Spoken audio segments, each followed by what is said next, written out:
maybe it's not possible to have consciousness without having a body.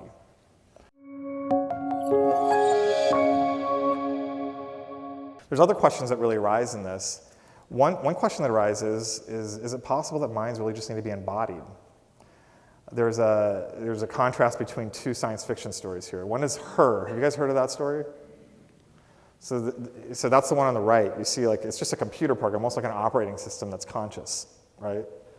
So that's a disembodied artificial intelligence. And I would say the vast majority of artificial intelligence today is disembodied. Like what I was just talking about with the chemistry, disembodied. It's more like an operating system. In this case, it has consciousness. But I think we have to ask, is that even a coherent idea? And maybe it's not. On this other hand is, do you know who that is? That's Doris from Westworld.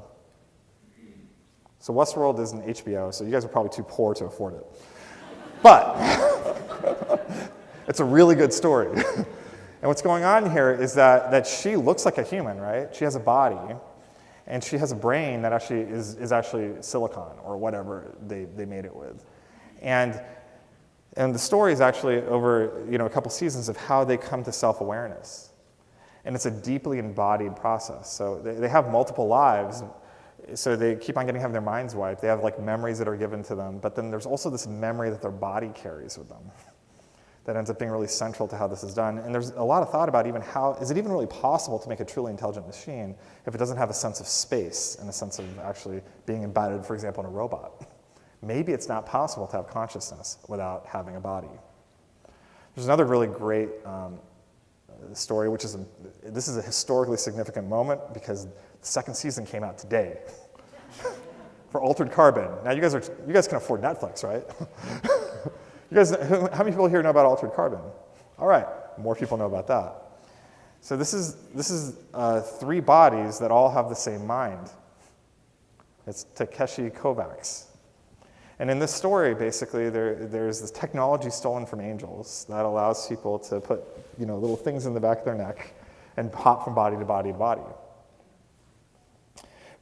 And one of the core points, one of the few clear philosophical points in this incredibly philosophically interesting series is that immortality granted to fallen people is an incredibly evil thing. And so what happens is there's this people called meths, meths, right? That bounce from body to body to body. And they own everything, and they take everything. And you have to start wondering if they're even human anymore.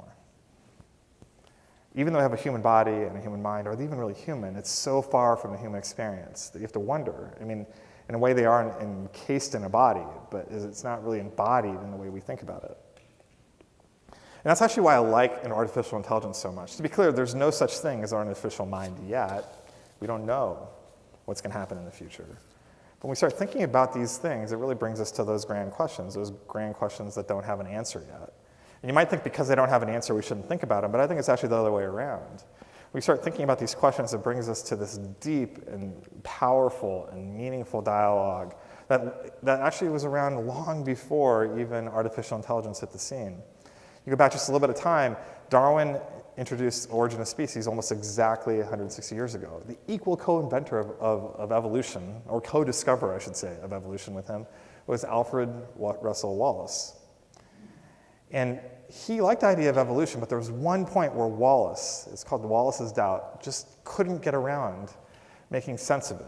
And it's one of the grand puzzles again. He couldn't give an account of how the human mind arose by evolution. And it's still one of the grand puzzles to even figure out when it arose, how it arose, and it's certainly reasonable to wonder if there's more to it than that. You go back farther, this ties into even, I'm a Christian, it ties into a discussion about what exactly is the soul.